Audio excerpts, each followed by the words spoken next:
Okay, a very warm welcome to you all, and it's really nice to see so many people here. I think this is going to be a very interesting event. Just to introduce myself, I'm Professor Julian Blow. I'm the Pro-Vice Chancellor for Research and Innovation. So thanks so much for joining us for the University of East Anglia's 2024 Lasdun lecture, Broken Democracy, Lessons from the American Election. We have a wonderful turnout here on campus in the Enterprise Center tonight, and also a very large audience joining us from across the globe via live stream. As tonight's panel features academics from UEA's Faculty of Arts and Humanities, I'd like to share some exciting updates from the faculty. We've recently extended huge congratulations to author Han Kang, the winner of the 2024 Nobel Prize in Literature. One of Han's stories, Europa, was translated into English by Deborah Smith and published by UEA Publishing's Project Strangers Press in 2019. She also visited UEA back in 2015 as writer-in-residence for the university's British Centre for Literary Translation. Best-selling author and UEA creative writing alum Emma Healy will be back on campus as part of UEA Live on February the 12th. She'll discuss her latest novel, Sweat, which is about physical and psychological power, revenge, self-discipline, and what happens when someone decides to fight for control. Let's move on to an important update from our Development, Alumni and Campaigns Office. University advancement programs and philanthropy, or charitable fundraising, has been at the heart of UEA's journey since 1963, enabling us to expand educational access and support pioneering research in areas such as climate change and medicine in our first 60 years. This spirit of generosity will be even more crucial as we move forward into the next 60 years at UEA. The Development, Alumni and Campaigns Office recently launched an ambitious new institutional fundraising campaign, Dare to be Different. This campaign, spearheaded by UEA Chancellor Dame Jenny Abramsky, will support UEA's Vision 2030 by focusing funding on the university's key strengths: climate change, health and medicine, creativity, and our campus and student experience. Our global goal is to raise £100 million to underpin academic excellence, transform our campus, advance medical research, mitigate climate change, and strengthen arts and culture. And I believe we will just be looking at a video. We have the vision and the drive to solve the planet's most pressing challenges across our key areas of excellence. UEA researchers have long led the way in climate science. In the 1970s, our researchers were amongst the very first to study human impact on global warming. They dared to do different then, and their successors continue to carry that mantle. With our partners on the Norwich Research Park, we have intense power in understanding connections between food, microbiology, genomics, and medicine, which we will exploit to help guide the nation's future good health. In creativity, we are encouraging new modes of expression and amplifying new voices, helping writers take their place on the world stage of literature. And the Sainsbury Centre is offering a radical new interpretation of the museum, making art more accessible and vital than ever before. We have an opportunity to reimagine our learning and teaching spaces, to bring the future campus forward, enabling modern teaching, daring experimentation, bold research and new inquiry, and to make our campus a real exemplar for student life. But to dare to do different on this scale, in all these fields, will demand many new resources in the years to come. Will you help us and our students, staff and researchers to continue to change the world? Okay, and so now on to tonight. I'm incredibly proud to introduce this esteemed panel who will provide us with a varied and rich exploration into the events from the past 2 days. Rebecca J. Fraser is Professor of American History and Culture with a specialist expertise in history of race and slavery in the United States, along with the politics of protest of Black Americans in the long 19th century. Toby James is Professor of Politics and Public Policy and Distinguished Fellow at the School of Policy Studies and Institute of Intergovernmental Relations at Queen's University, Canada. He is co-director of the Electoral Integrity Project, an international research project which produces innovative and policy-relevant research on how to improve elections. Dr. Suzan D is lecturer in international relations at UEA. Her research interests include nuclear history, transatlantic relations, US and British defense policy, security studies, and the Cold War. And Emma Long is director of the Arthur Miller Institute for American Studies and head of Department of American Studies. She has a particular interest in the US Supreme Court and the role of the Constitution in shaping American politics. We're also pleased to welcome UEA alumnus Liam Heffernan as tonight's mediator. An American Studies graduate in 2023, Liam launched his award-winning podcast, America, a History, in collaboration with UEA. So, and now, without further ado, please join me in welcoming our panel.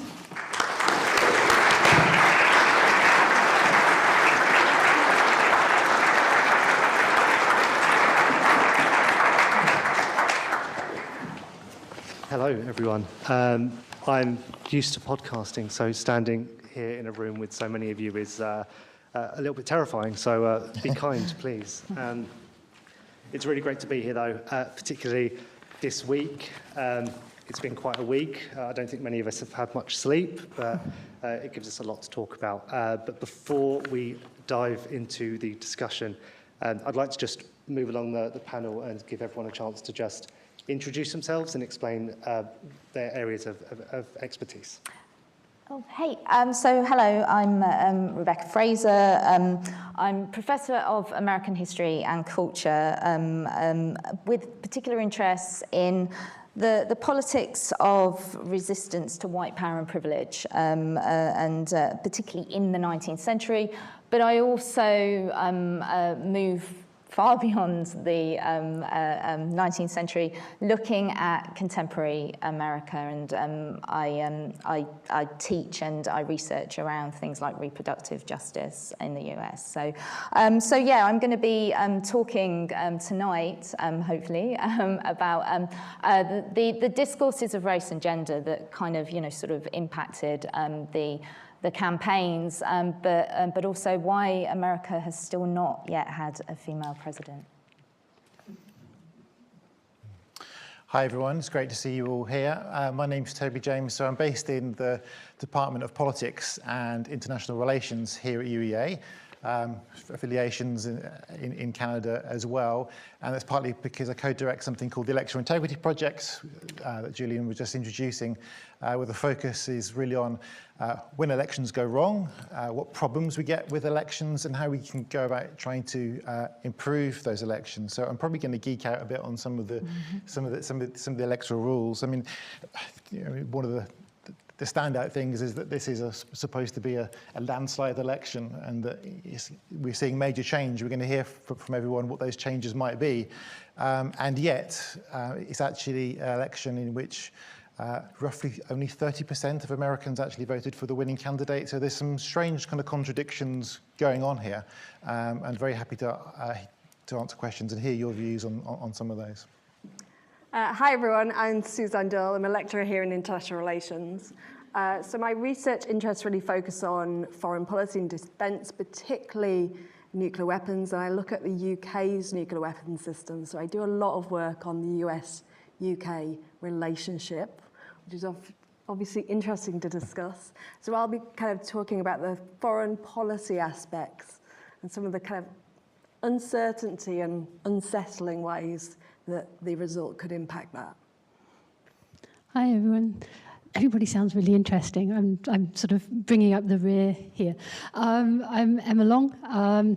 As you probably saw from the picture, my interests are in the US Supreme Court and the Constitution. Thankfully, for peace and security in the United States, the US Supreme Court did not have to get involved in this election, which was something that many of us feared might happen if it was really close. So I may be talking less about the Supreme Court tonight, sadly, because a bit like Toby, that's where I geek out regularly. But what I will probably be talking more about is the general political context of this election, about the divisions in American politics, a little bit about why Trump has appealed to so many voters, and why Harris and the Democrats were unable to challenge that. So, thank you. Thanks, everyone. To kick us off, Toby, I'll come to you because this whole session is called Broken Democracy, which itself suggests that there is or there was a working democracy. So it'd be nice to understand what that means. Yeah, no, thank you. I think it's really important to have some sort of clear and shared understanding about what we mean by democracy to start with. And that's not just because I'm an academic and I really like to spend lots of time thinking about definitions, but I think it really does speak to the heart of the debate that we're actually hearing in America in many ways, because usually there's two extreme different views of what democracy could mean. There's a kind of a minimalist model, a model in which basically democracy is elections.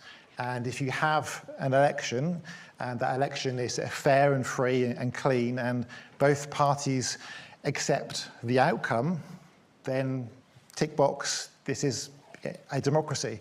And in many ways, obviously this time, the US sort of passed that tick. However, I mean, personally, I would favour a more expansive view of what democracy is. Maybe I'm just a bit more demanding and a bit more, as it were. But I think elections are really important. But I think a kind of real form of democracy would also include important political institutions. So you'd have to talk about freedom of the press to be able to say and report what they want to say.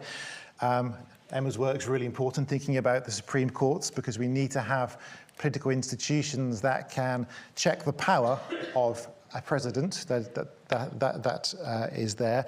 We need to have a civil service that is strong and is independent and, again, can follow evidence. Getting really demanding now, but we also need to think about things like political culture. We need to think about how people can be empowered or disempowered through the form of political culture that we have. We have open discussion, debates. It's not dominated by either racism or transphobia or other inequalities. And I think also, and part of the problem that America is trying to work through, and every society is trying to work through, is I think that there are some basic economic things that also form part of a democracy. For people to be able to have, to be not living in poverty, and America has about 11% living in absolute poverty, to have a basic quality of healthcare, but also education as well. And if you have all those things, then I think you can probably feel some cracks in democracy in America, but also around the world as well. So when we think sort of more politically about the democratic process, do you think that the rise and fall and rise again of Donald Trump is a sign that the American democracy is working or not? I mean, in a sense, what we've seen in this election is a clean election, although I think there's some problems that I can come on to. The result was accepted. Something which we always thought we could take for granted in America that's supposed to be a leading democracy for the world. So this was, some strong evidence of democracy in place. But I guess the questions then come, is what's going to follow? I think there's been lots of concerns raised about what Donald Trump as president might do in terms of potentially purging parts of the civil service and putting in place partisan appointments. Again, Emma's going to be the expert here, but when we think about the Supreme Court decisions, this is potentially a president who's going to have the most power that a US president has ever had, able to relieve himself of some of the crimes that have been put against him, but also, some of those restrictions are in place. So I think there's a very dangerous moment, I think, in many respects. Yeah, I mean, Emma, I thought we'd have a bit more to talk about in terms of the Supreme Court with this election, but apparently not. But I am keen to hear your thoughts on, the role of the Supreme Court and indeed the whole justice system. And without getting too deep into the whole Project 2025 thing, the sort of dangers that might be presenting themselves in what Trump wants to do with that. Yeah, I mean, we've been talking about the Supreme Court for a long time, right? From Trump's first term, he put 3 Supreme Court justices on the court, which gave it a conservative majority. We've seen the consequences of that in a whole range of things. Perhaps the one that's most obvious here, or we've seen most coverage of, is the overturning of access to abortion and the return of that to a state-by-state issue rather than national protection. But there have been other things that the court has done, including actually making it more difficult for certain people to vote, or undermining some of the protections that prevented people, making it more difficult for them to vote, reducing some of the power of the federal government agencies that Trump will now have control over, if he chooses to keep them, I suppose. The court plays a really big role in the US system. It's very different from the UK Supreme Court. It's a branch of the US government. It's intended as a check and balance against the power of the other branches. It's the most conservative court the US has had since the 1930s. We don't yet know quite what it will do in this context because we don't know what Trump's going to do. So that, I'm a historian. I get uncomfortable when you ask me to predict what's going to happen. I deal with the past. It's like, I can try and help you understand what happened. Don't ask me to predict. But also, I mean, Trump's legacy at the lower court level, we're already seeing in terms of more conservative judgments that then the Supreme Court doesn't have to deal with, can just let stand on everything from drawing of electoral districts to reproductive justice rights and so on. So the legacy of Trump's first term on the courts is already being felt, and quite how that will play out will depend on what his new administration does, I think. I mean, we're talking about sort of the right wing of Trump in the US, but actually it seems to be reflecting a broader global trend of moves towards conservative government. So, I mean, Toby, back to you. How does America's electoral system and sort of government at the moment compare with the rest of the world? Yeah, I mean, I think there's been a lot of talk about the rise of the right and the rise of the far right. I mean, I think in terms of thinking specifically about the actual result here, maybe one of the biggest themes that we're seeing around the world is actually incumbent governments falling from office. So it's not, if you look at the news from about a couple of hours ago, you've seen Germany, for example, the ruling party falling apart there. If we go back over previous elections and that have taken place over the last couple of years, so many times you've seen incumbent governments losing in conditions in which inflation has been rising, and as a result of COVID and as a result of the war as well, and this is kind of fallen through to hit parties in power, as it were. But happy to, in terms of the quality of election. So I did promise I did warn people I'd geek out a bit, and I have got a slide. So if I can sort of appear behind us, I'm sort of appearing behind me. I mean, I think on the one hand, American elections do get a lot of criticism. And there's often seen that, America's supposed to be, some people say America's a leading democracy around the world, and their elections are wonderful. For other people, elections in America are terrible. The Electoral Integrity Project evaluate elections around the world. You can see the darker green, the better quality election. And the US is towards the top. It's not as bad as many people say, but it's equally not the leading election. But if you look on the next screen, next slide, please. there are different parts to the electoral process, and there are some areas in which the American elections go really well and function really well, and there are some areas where there's significant problems. So, for example, gerrymandering, as the historians will tell us, has always been there. It is a current problem as lawmakers try to amend laws to make it easier for themselves to win. And as I said earlier, one crucial problem potentially of the US system is the fact that it's a winner-takes-all system. So it's not fair to smaller parties. So when Americans had the chance to vote and choose, they were just choosing between two options, two candidates. And I think I think if there's one lesson, one thing to think about is that, we have the same system in a way in the UK. Winner-takes-all politics creates divisions, it creates one party with absolute power, and it creates other people with absolutely no power, and that doesn't tend to create very stable, inclusive democracy. I mean, on the subject of division, how important do you think equality is in a fair and, I guess, integral democracy? Yeah, I mean, I think it is the cornerstone. I mean, I think the wonder of elections and democracy is that everyone is sort of equal before the ballot box, or should be equal before the ballot box. In theory, they go into the polling station or wherever you vote these days, and everyone's vote should count equally. In practice, that doesn't happen anywhere, to some greater or lesser extent, because maybe some votes count more, maybe some people have more knowledge, maybe some people have more choices.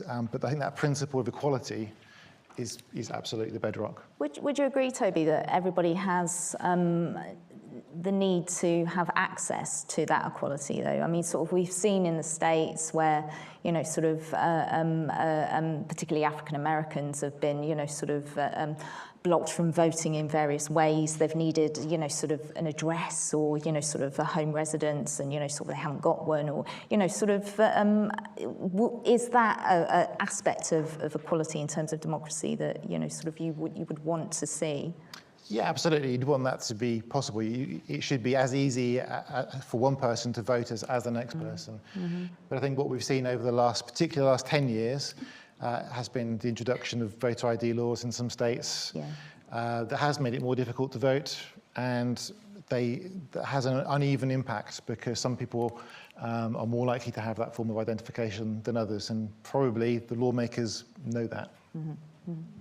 It's probably just as well. It's probably just as well to point out. I think estimates suggest about 11 million Americans don't have voter ID, and therefore are would otherwise be eligible from voting, but can't. And they are often at the lower end of the socioeconomic scale, because so this year, of course, in the UK, we had the first time where we had to show ID at voting, but the government had put in place the facility where if you didn't have a passport or a driving license or some kind of form that you had to pay for, you could get a free ID, right, that would allow you to vote. They don't have that in the US. You have to pay, and depending on the state that you live in, you're looking at costs of between $75 and $175 to get both in terms of the travel that it takes to go to where you need to do it, and the paperwork and photos and all the rest of it, which puts it out of the realm of many, many Americans, and they don't have an alternative. So, of course, that's also working to keep people from being able to vote. Yeah, and Becky, I want to come to you because I think questions around equality and diversity are going to dominate the agenda over the next few years. I was hoping we'd have a very different conversation tonight. I was too. But the presidency has been and still is very white male dominated. What do you think the outcome of this election has done for challenging or reinforcing that white male president stereotype? Well, it hasn't shattered any glass ceilings, has it? It's really, really important that Harris ran for the presidency. I mean, as a woman of colour, this is, an historic moment we've only had 3 women run for presidency over the course of since the nation began. So you may not know Victoria Woodhull, but she ran in 1872. She was a very enigmatic character who ran for the Equal Rights Party, a very obscure party, and with Frederick Douglass, actually, a former abolitionist and sort of a real kind of powerhouse as her VP. Her campaign ended in disgrace, but of course then we've got Hillary Clinton in 2016, and then Harris in 2024, and it's really interesting that Trump has won against both Clinton and Harris. I mean, what that tells us about the ways in which the Trump campaigns in particular they're drenched in discourse around, sort of masculinity, thinking about, sort of sexism bordering on misogyny, racism, so we saw it all, right? And it tends to be that, sort of Trump can say something that's quite, sort of racist, I would suggest, or, sort of sexist, but he just gets away with it all the time, and it's just like, well, that's just Trump. And so, sort of, and I think it's really, really important, but this was an historic moment for the American electorate, and I just, I'm still trying to work through and process, sort of what this means. I think she will be a role model, and, sort of, and you can't be what you can't see, right? So, but it just remains to be seen what happens as regards whether, sort of any more women will put themselves forward in subsequent, sort of presidential races. Yeah, I mean, I would also point out that of the 3 elections that Trump has ran, the only one that he's won was against the other old white guy. Yeah. I mean, I don't want to pigeonhole all American voters into some sort of sexist bucket here, but I mean, why? Why did that happen? I mean, from its very inception, Mark Hahn, a historian of the Revolutionary era, argues that America, the US, was founded by white privileged men for white privileged men. And I think, sort of, and we've seen that time after time after time after time. Given that, sort of, the nation has been, sort of founded on these grand principles of liberty, democracy, equality, the fact that it's not living up to those kinds of, sort of massive principles is really sort of interesting in itself, but speaks back to this notion of the US nation being created by men for men, but, sort of with a grammar of manhood that was around, sort of privileged, white. I mean, Obama's, sort of victory in 2008 was, sort of just phenomenal. But again, sort of this was masculinity in, sort of in debate, right? So whose masculinity was, sort of, were the electorate going to, sort of favour more, right? So, yeah. I mean, what are all of your thoughts in light now of just how badly Harris lost and how Clinton lost in 2016?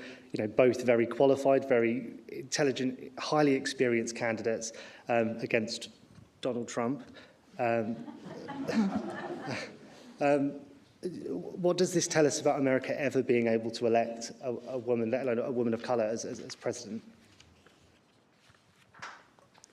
No one's looking at me. Not my area either. I mean, I think sort of along the lines that Becky was saying, in some ways, I think it shows that women are still judged by a different standard when they run for office and when they run for power, and possibly in every other way too, but we'll limit it. We've got limited time tonight. So, I think, one way to think of this is if Harris had behaved the way that Trump did, not only would she have lost the election, she'd have lost by a landslide, right? She'd probably have barely got to the election because she'd have been written off as being, I don't know, too aggressive, and she'd been pulled up on all those inconsistencies that have been let slide with Trump. So, women have to walk that line between they want a powerful leader, but you can't be too powerful as a woman because you have to be likable. And if you're not likable, then we're not going to elect you because we don't trust you. And, it's amazing any female candidates or female identifying candidates get elected. But I wanted to actually ask you a question, Becky, because obviously Harris was asked quite a few times, right, and during the election about being sort of the second female candidate and the first woman of colour to run for president, and she kind of shut it down, right? She didn't want to engage in those discussions. She wanted to her response was, Americans want the best person for the job. It doesn't matter what our identity is. Do you think that it was a mistake for her not to engage in that? Do you think she could have lent into it more? I do completely. I was reading a New York Times op-ed last night written by a black female scholar from UNC. The title of the op-ed was "The Way Harris Lost Will Be Her Legacy." And throughout this piece, it was just such a beautiful piece and so in mourning for what was, sort of lost in terms of, sort of this grand historic moment. But they say in this op-ed that, sort of Harris needed to have leaned in more to her race and gender. I mean, like, in the way, sort of Clinton did that too much, Hillary Clinton, but also the connections with Clinton in terms of, sort of that political dynasty of the Clintons. Her name was already sort of known and out there, and she was already derided by many, right, in the, sort of American political system. But, sort of, I think, sort of, for Harris, this was a huge historic moment in terms of the first woman of colour.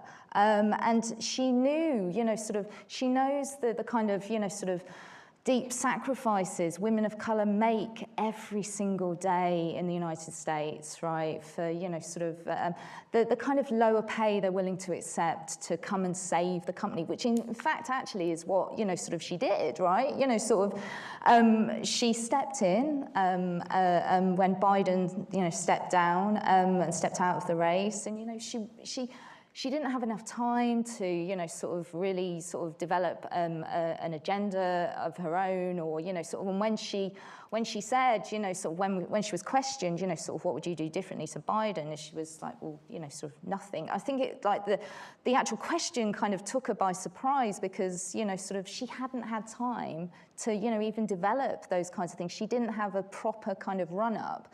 And so I think, sort of, and of course, sort of she lost the election for various reasons, not just because of her gender or her race, but I think, sort of she needed to have leaned into that more to actually, sort of suggest or, sort of celebrate, the what could be, right? What could be if, sort of this, the American electorate made this historic choice. And so yeah, I do think that. But would that have convinced the voters, the demographics we saw that just did not vote for her? I caution about making this too much about gender, and that partly be me trying to hold on to some hope here, that actually this was people voting against kind of continuing as it was. They wanted change. It was led by economics. The exit polls suggest that. And I worry that if the interpretation is too much about gender, that reinforces the ceiling. It makes it kind of impossible that any party would choose a woman again. Whereas actually, was it really about that? Yes, we certainly saw stereotypes. You saw stereotypes about, we want to elect someone strong. Well, that's not a woman, is it? They can't talk about foreign policy. But that doesn't seem, from the what I've seen, to be the leading overall factor of what people were voting for. Yeah, I mean, I think it was close. I mean, it was close to a historic moment, and I think obviously all of this was true. All these barriers were there, but it was also because she was vice president to a president whose popularity went down and who really kind of struggled. So, and this could have been a tipping point, contingent moment. So, I mean, I guess the other thing to think about is how long it takes, how long people have to be in the American system to be a presidential candidate. I mean, Donald Trump made his name, in the 80s through TV shows. Joe Biden was, on the scene so long, a long time ago.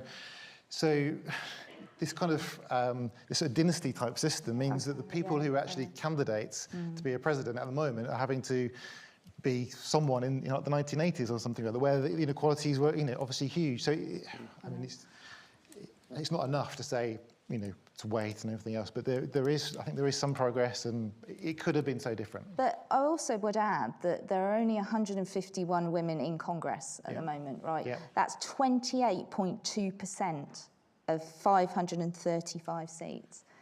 It's just, I mean, sort of thinking about that number, and women actually are 51% of the population in the United States. Yeah.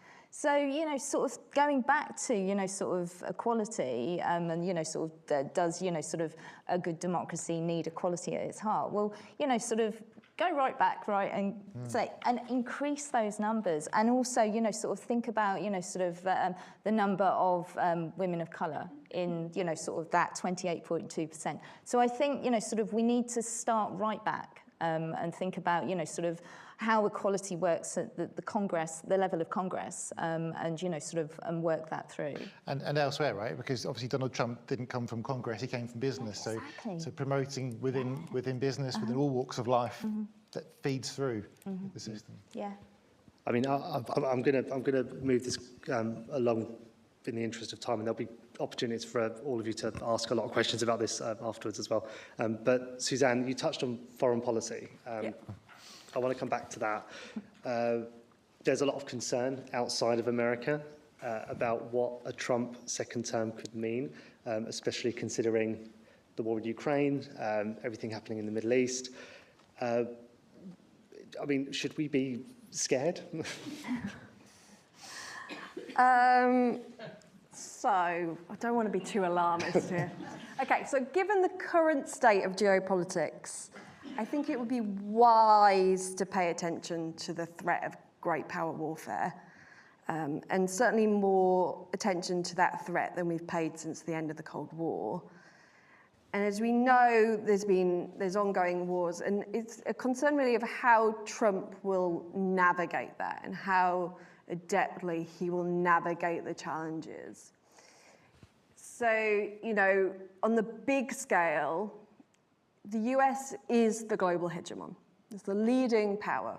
And so it has worldwide ramifications. Who is the leader? Someone asked me yesterday, why are you so upset by this result? I was like, well, it has consequences. I may be in the UK, but it has consequences. And on the big scale, we always see the rise and fall of empires. Well, currently we're seeing kind of arguably a move towards a decline in the US, the rise of China. It's like, okay, well, how does what Trump does now play out, and what are the longer term ramifications of that? Like, how can it be navigated? And what Trump brings is really a very real break in the post-war consensus of US foreign policy.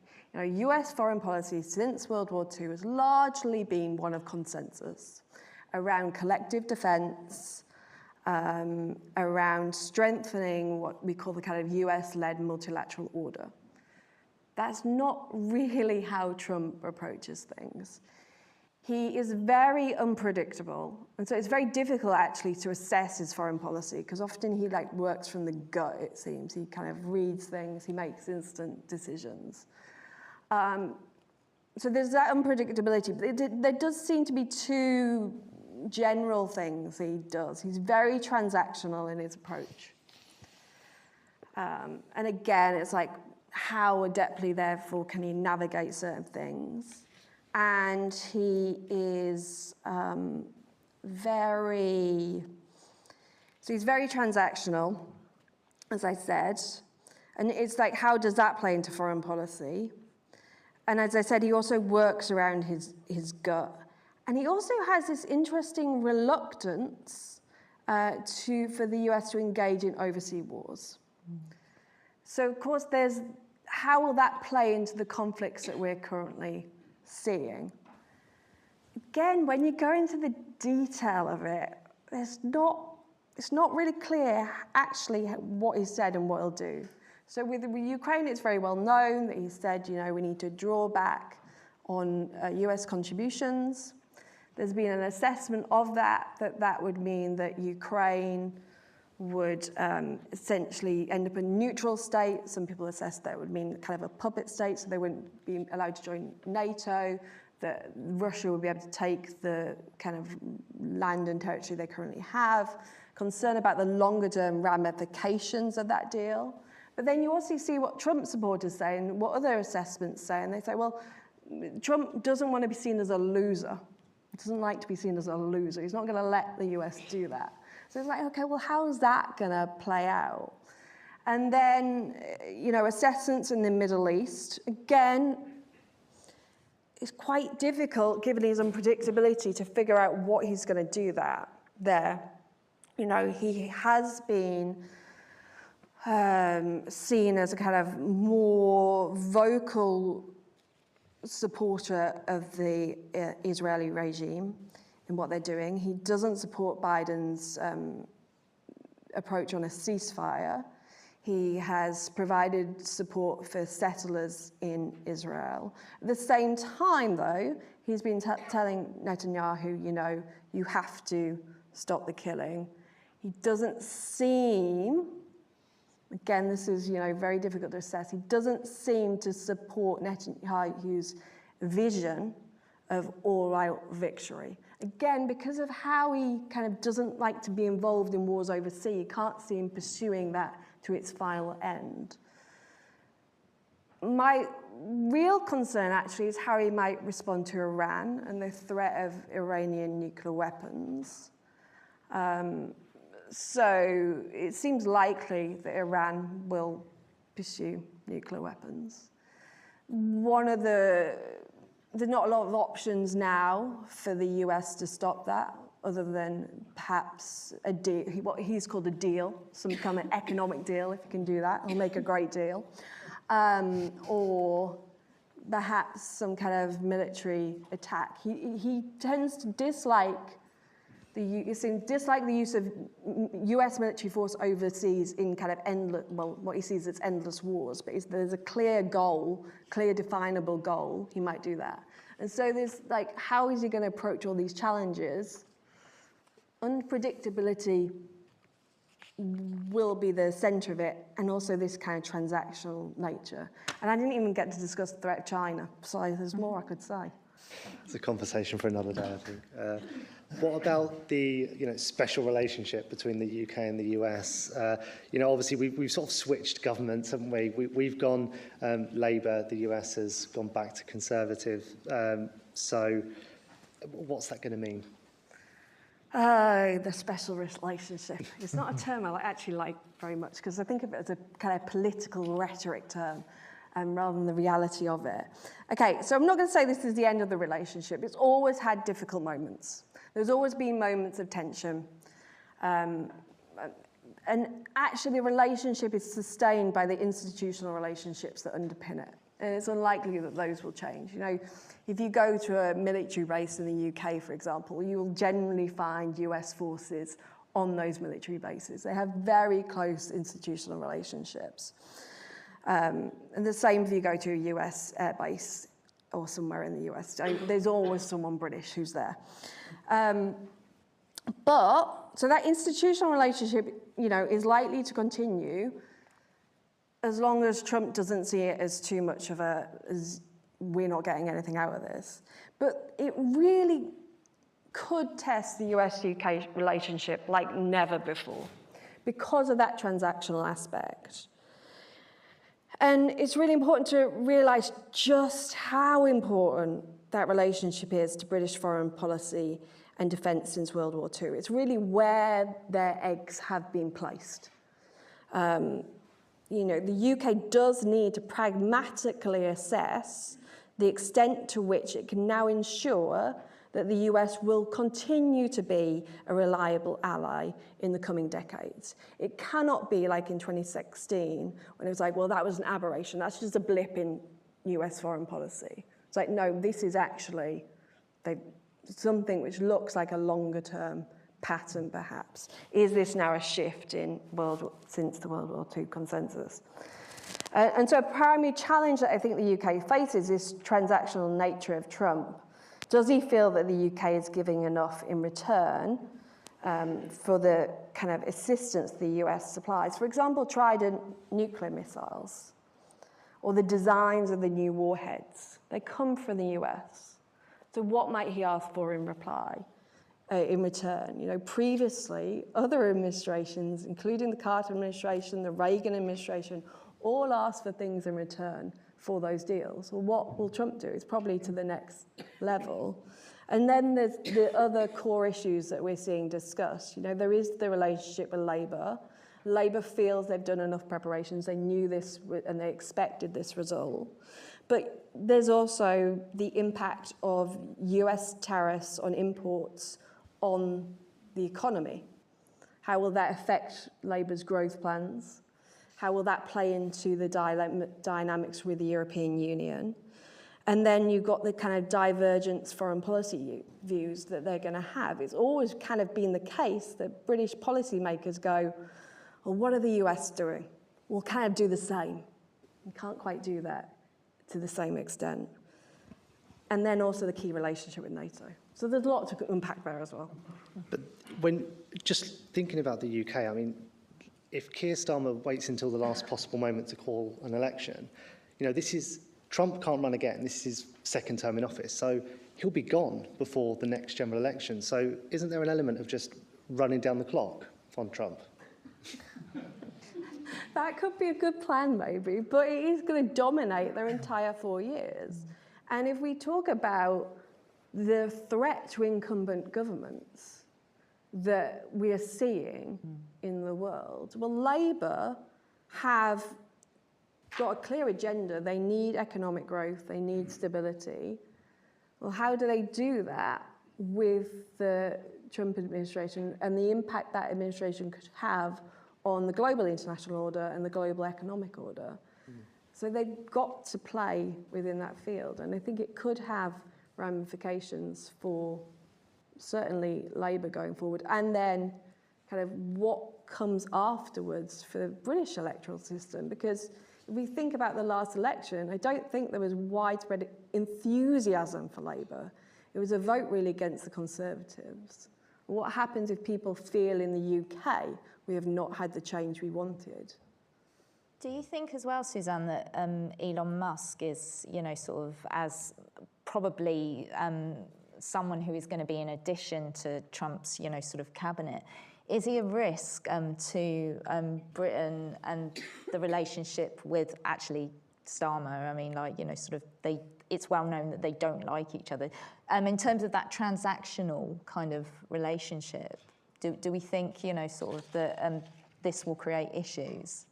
I think it could do. I mean, we saw during the general election the influence of Elon Musk, and I think, you know, from a democratic standpoint, having one person with that much influence and money is problematic, and I think it feeds into some of the issues we're seeing in the US democracy, but also the British democracy.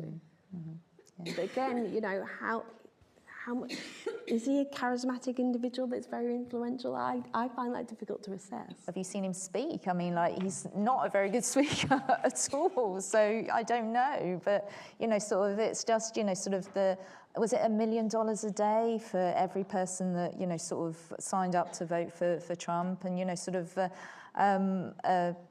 where does that, sort of go in terms of, sort of that support? I just... Barely a dent in his pocket. Yeah, I know. And then it's also his expansion into space and the security of space and having business people taking over that dynamic, which is not receiving as much attention as it should do within defence circles. How does all that create uncertainty? I don't particularly want various things in space that are not government controlled and under some kind of regulation. I think there's a lot of people that wouldn't even want anything on Earth that's controlled by Musk, to be honest. But before we open this up to the floor, I do just want to come back to Emma for some final thoughts, I guess, on just the complete uniqueness of this whole election cycle. I mean, would it be a stretch to say that it's potentially the craziest in US history? I think that's probably fair.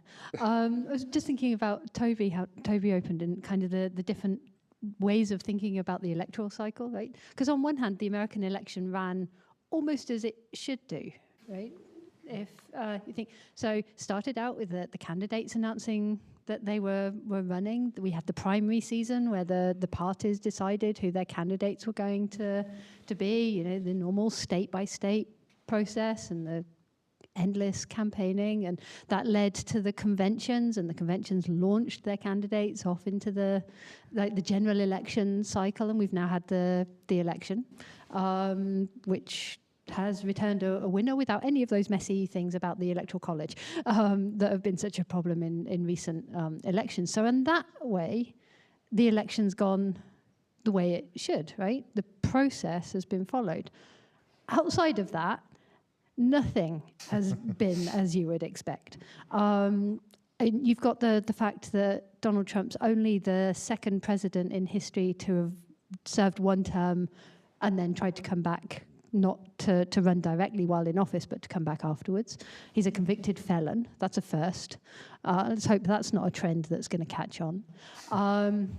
He's got a whole load of other court cases, and of course we don't yet know what will happen with those now he's been elected.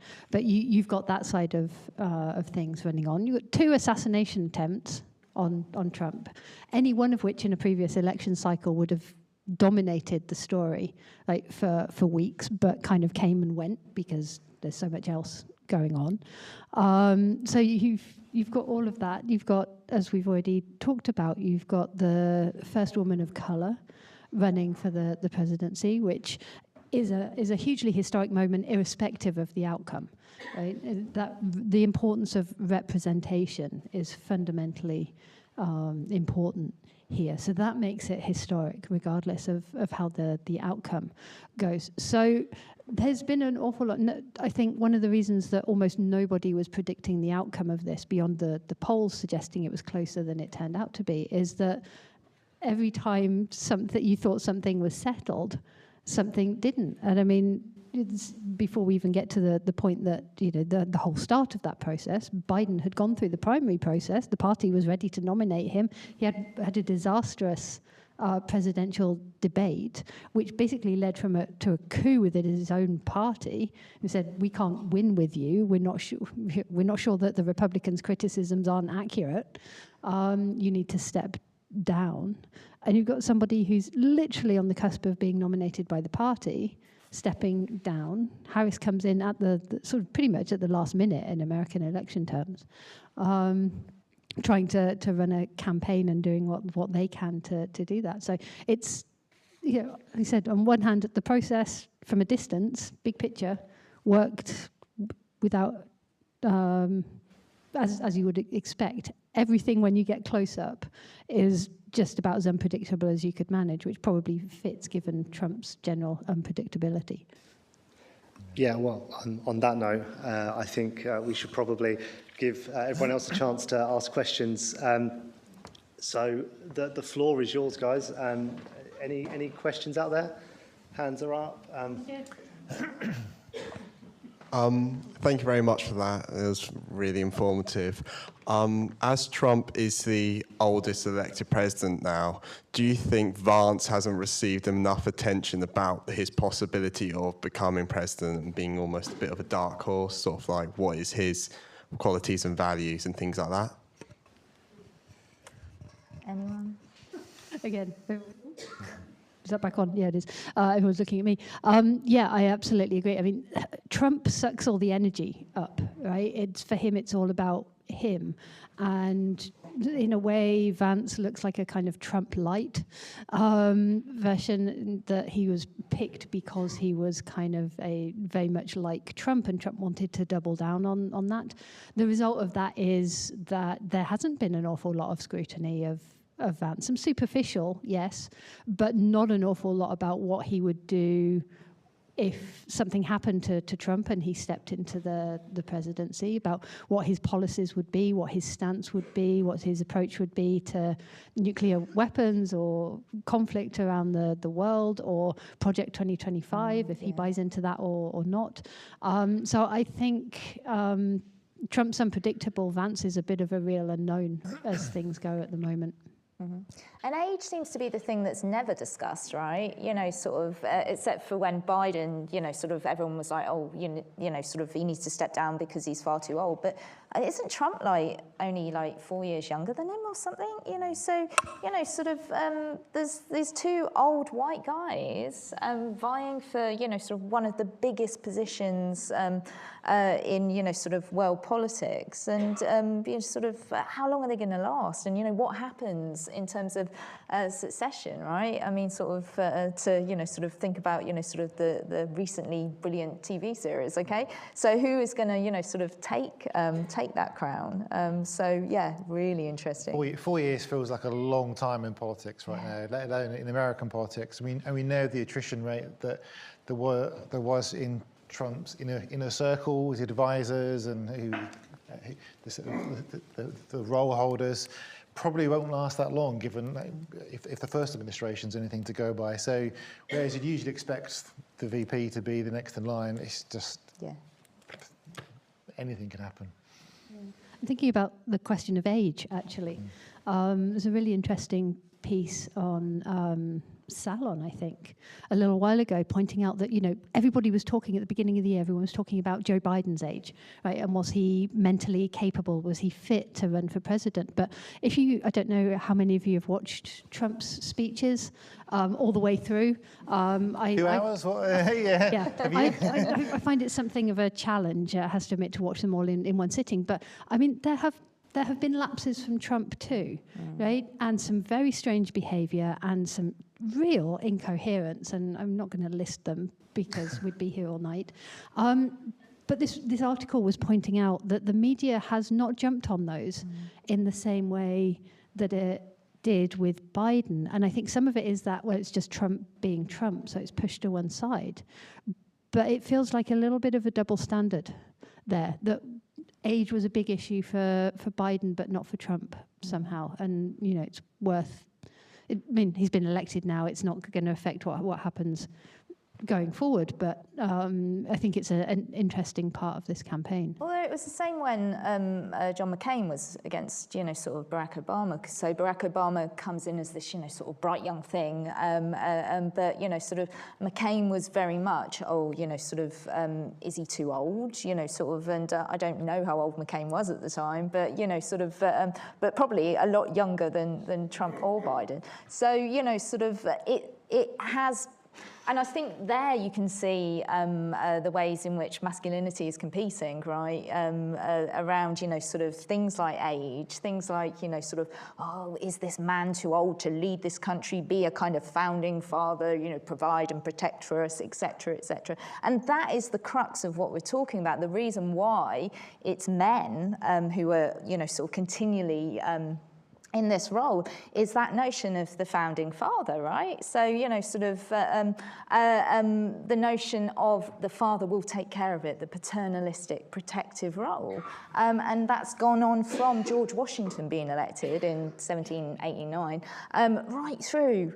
So, you know, sort of it's really interesting when we think about the other kind of intersections around age that, you know, so actually, yeah, that's a recurring thing. And, you know, sort of military record as well as, you know, sort of also, you know, sort of really apparent in every single race, okay? I hope that answered your question. Sorry. Any other questions out there? Let's go on this side. As well. Where's the mic? Yeah, up there.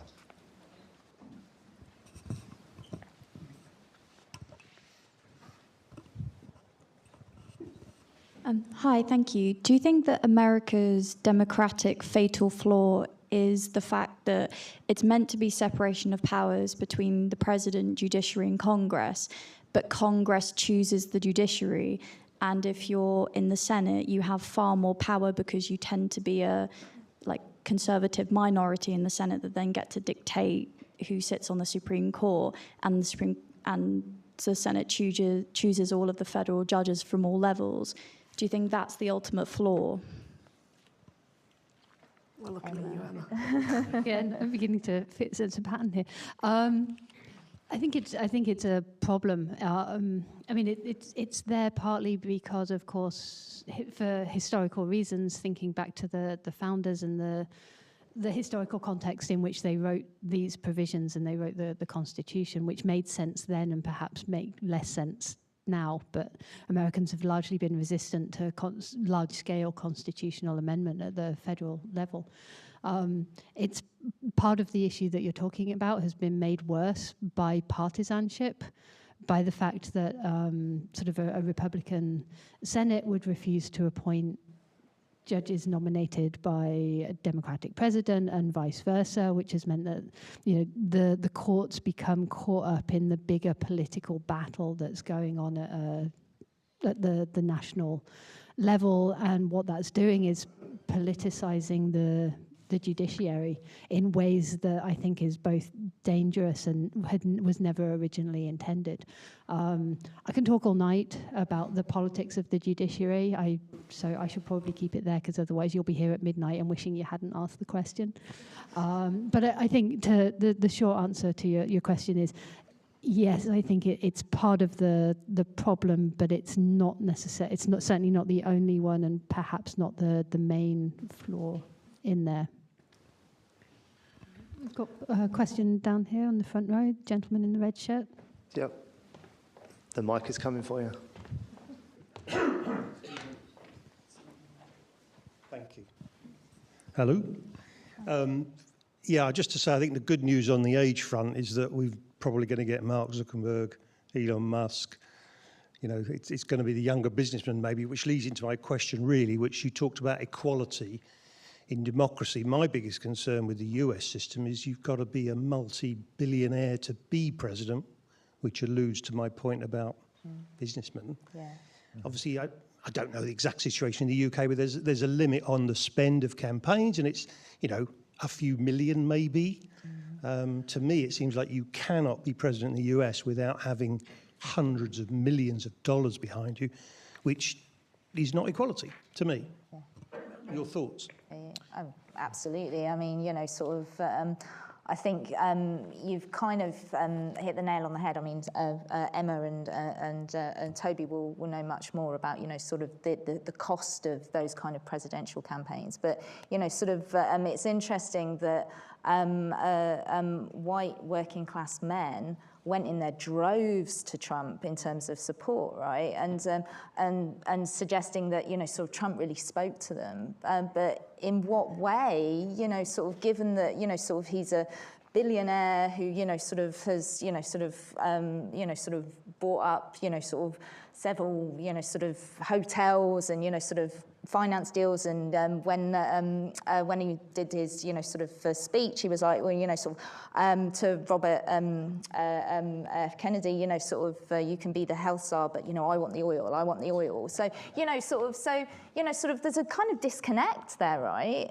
between sort of, and it's the real divide at the moment in the US, I've heard from one commentator, is between those who are educated and those who have a BA, right, and those who don't. And it's the money in their pockets, right? So, sort of, and again, we're back to, sort of that kind of sort of provider and protector. How do you provide and protect for your family if you've got no money, right? So, sort of, and there's a real kind of, sort of curiosity there that they're going for Trump is, sort of as, sort of the man who is going to save, but it's a quick fix, right? Because it's like, yeah, I'll solve that today. I'll solve that today. But they want to believe him.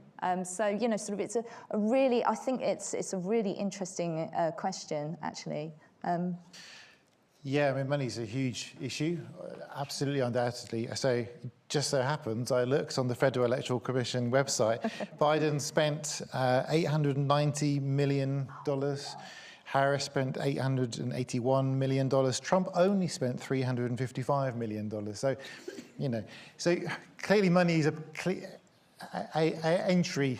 You have to have loads of money in order to stand as a candidate in a US presidential election. And that is a barrier, and it's a very significant barrier. I would say America is not alone, though. That is, I think, when we do our studies on the electoral integrity projects, when we look at election quality around the world, money is the biggest problem around the world in elections. And so there are still issues in the UK, for example. There are issues everywhere. And I think what's particularly important about the US is the size of the country, and so you need to have a kind of a big reputation in order to kind of to reach out. So sometimes people joke, oh, maybe a pop star or a sports personality could stand, and some people say, well, that's not taking politics particularly seriously. But actually, there is in a way there's a strange kind of equality to that, because actually it breaks up money. It's not necessarily the way we want to go, but it does just show how you need something, whether it's money or something else, to actually get into US politics, and that is a barrier to equality. I mean, we haven't even talked about the primary campaign. I think exactly, yeah. Ron DeSantis spent so much money in Iowa. I think it worked out at thousands and thousands of dollars for every vote that he got, and he came third. So, I mean, it's madness. But Tanner, do we have any questions online? Yes, we have a question from Deborah, one of our online attendees, and she says, what does the panel think about the impact of social media and whether it has had a significant influence on voters? I think we're all floored by that question. Just don't know yet. Yeah. Yeah, that's right. I mean, it's just changing so much, election by election, and so there need to be lots of studies. If people are thinking about doing their dissertation, the master's dissertation, the PhD, then do that. But yes, it can make a difference. People are careful in terms of what they don't believe everything they see online, but studies have been shown that actually, where fake accounts target particular segments of the population, it does change views and values. It does make a difference. And so the real problem, again, it's a global problem like money, is how disinformation, misinformation is shaping the electorate. Not just in US elections, every election. It's a real problem. And we've gone back to Elon Musk, right? Again, because sort of owns Twitter or X or whatever it's called now, and can sort of very, very easily set the agendas, right? In terms of what people speak about, sort of affecting and impacting on sort of certain issues around sort of the American presidency. So we will wait and see, but I think sort of it's pretty obvious. I think it's definitely played a role, because Harris ran a campaign that was very traditional. She kind of ticked the boxes. She had a strong ground campaign. She spent a lot of money on that ground campaign. They were knocking the doors. They had the ads. We saw there, the spend by Trump was considerably lower. So how was he reaching these kind of low propensity voters that he thought he could get out to vote and did vote for him? Well, the gap seems to be social media. But as a scholar, until I've seen more of the evidence, I'll be like, well, we need a bit more information to really back that up.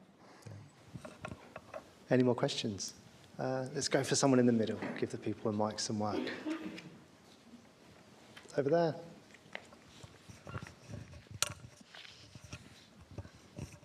Hi, so thank you for the panel tonight. I wanted to ask about your opinion on lack of education. So we saw that switching to Republican was primarily anywhere but the West Coast and around the Northeast and the Canadian border, primarily areas affected by like repression in education and control. So we know that lack of education informs election results. Do you guys believe that Project 2025 will abuse the future greater ill-educated electorate, and especially those who are vulnerable to both misinformation and the QAnon theory, to win? I mean, that is if there aren't any other elections, considering Trump said that people won't need to worry about voting ever again. I don't know if that was at his Madison Square Garden rally or one of the other ones, but I think conspiracy theories played a big part in his election, and was wondering your opinion on that in regards to ill-education. Do you want to take that, Emma? Oh, can do. I mean, it's very clear, you know, the educational divide in voting is very clear, and actually has been for a little while. And I think Becky alluded to a big part of it, which is in the US and to some extent elsewhere as well. Educational attainment links directly to your to income level, right? And your life chances. And I was reading something the other day which pointed out that if you look at the scale of voters, the gap between white women with a master's degree and white men who didn't finish high school, effectively it's the biggest gap of any on the electoral spectrum. And it's because what this article was pointing out is that those groups live in completely different Americas, right? Their experience of the United States and what is going on is fundamentally different. Those white working class men, because of deindustrialization, because of the rise of the Rust Belt, because of outsourcing, because of a whole range of issues of the modern economy that are affecting other places too, their chances are, their economic chances are limited. And someone like Trump comes along and says, I've got the answers to your problems. And you can understand with people, when people who are struggling on day to day, they don't want to hear Harris's 5-minute explanation, right, of what the economic policy would be. Even if when you look at it from a distance, you think, okay, that makes sense. What they want to hear is someone like Trump saying, I'm going to fix your problem and I'm going to make sure that everybody is better off.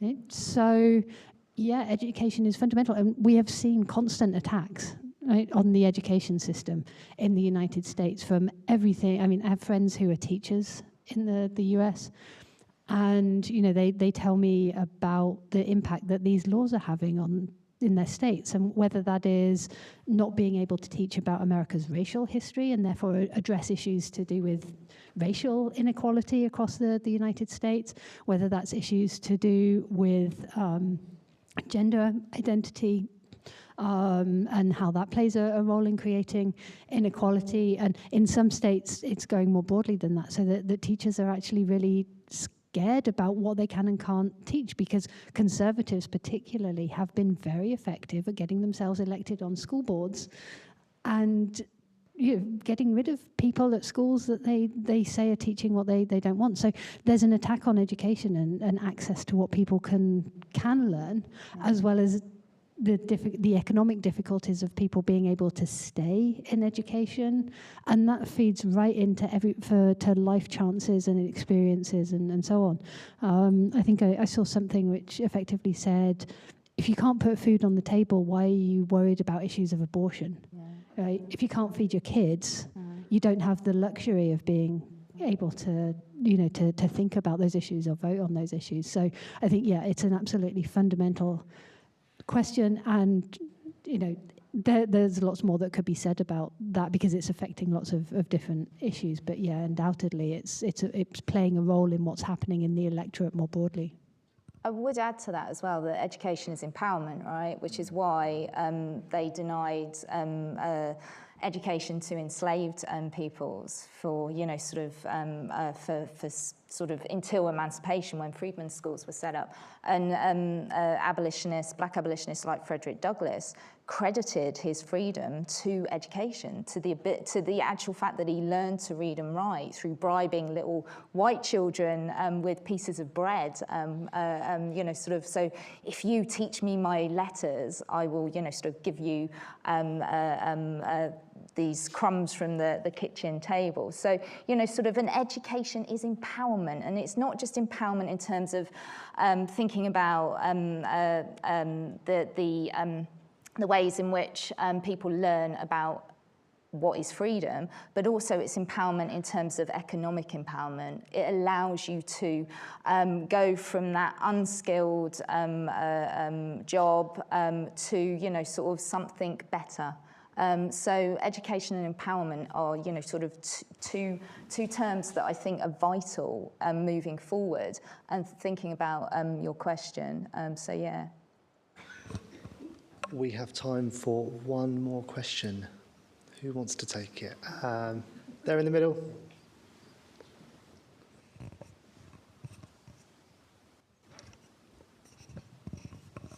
Thanks. My question is primarily for Toby because it relates to election integrity.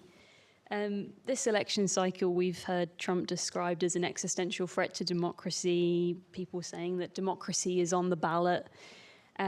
Trump himself has made several statements that are in admiration of autocrats in other countries, Russia, North Korea, and has made comments that I think this person alluded to that, you wouldn't need to vote again if I was elected. And of course, he attempted to overturn the results of the last election that he was unhappy with. How much of a threat do we actually assess Trump to posing to the threat of free and fair elections in the future? Yeah, an enormous threat. I said earlier on that this was an election that went well because there was a clear result and it was respected by both parties. If the result was different, it's pretty clear by the sounds of things that the result wouldn't have been accepted. And there's quite a large movement, not necessarily always directed by President Trump, of election deniers, attempts to put in place on election boards people who would not necessarily have certified the result. And, we could have been sat here right now in a situation in which the result was unclear and potentially we might not have known the result until January. So for that to be the case, we can say the election was all rosy because this candidate won is pretty terrifying. And we don't know what happens next. Trump says all sorts of things. So maybe in those 2 hours, it doesn't necessarily mean he's going to do those. But it has been pointed out that he has said that he would purge opponents or would look at criminal sanctions against opponents, which is, again, a very serious violation of democracy. There's been some suggestions that electoral officials may themselves be subject to criminal prosecutions. So it is a very, very serious threat and something we need to kind of watch very carefully into the future. On that note, thank you all for attending this tonight. It's been great, and to our panelists as well. It's been a really fascinating panel. Please join me in giving them a hearty round of applause.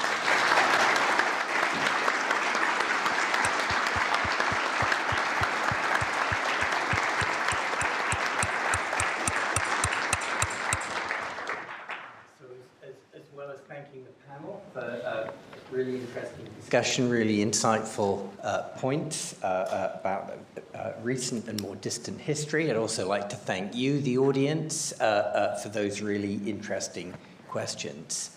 For those of you who are here in person, I'd like to invite you to a drinks reception, which will be held in the foyer. For everybody online, thanks very much for tuning in. And again, thanks to Professor Fraser, Professor James, Dr. Doyle, Dr. Long, and Leanne.